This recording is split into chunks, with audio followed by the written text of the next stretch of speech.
Hello, I'm Jules, and I believe that economically the UK is definitely better off in the European Union.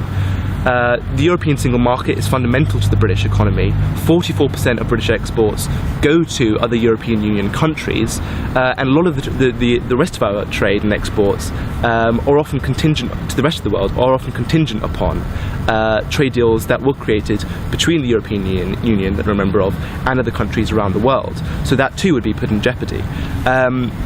The free movement of goods and services makes trade easier. We don't have to face all the trade barriers. The free movement of capital means that we get a lot of inward investment into the UK, as well as a lot of Europe's best talent and hard workers.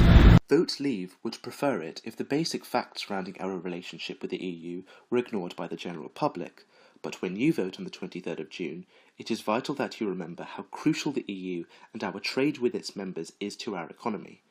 According to the Centre for Economic and Business Research, at least 3.1 million British jobs rely on continued levels of exportation to the EU.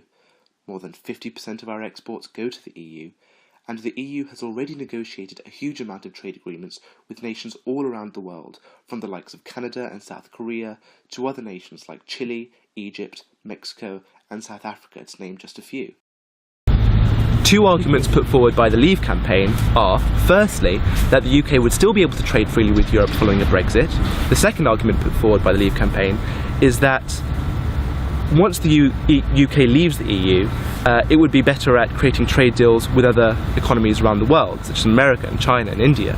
The problem with the first argument is that if the UK was to leave the EU and it wanted to still trade with the EU as well as it does now and as freely as it does now, it would have to abide by European regulations. Now, considering we would no longer play a part in the decision-making process of European regulations, I don't think that's a very democratic option.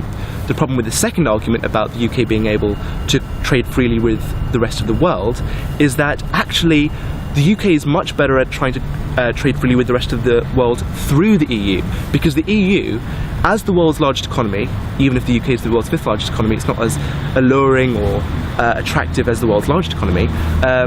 The EU is much better at creating trade deals with economies like America, with economies like China. It's why the Chinese premier has advocated Britain staying in the EU. It's why Obama has said that outside of the EU, Britain would be at the back of the queue compared to Europe when it comes to negotiating a free trade deal with the United States.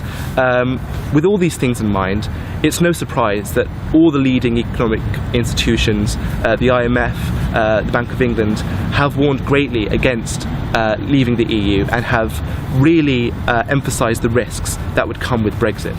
On the 23rd of June, we won't be voting for who we want to be in government for the next 5 years. We're voting for something that will affect the rest of our lives. It will have immediate short-term and long-term repercussions. I have no doubt that if we were to leave the European Union, we would be less able to trade freely with Europe and the rest of the world. That's why on the 23rd of June, I'm voting to remain.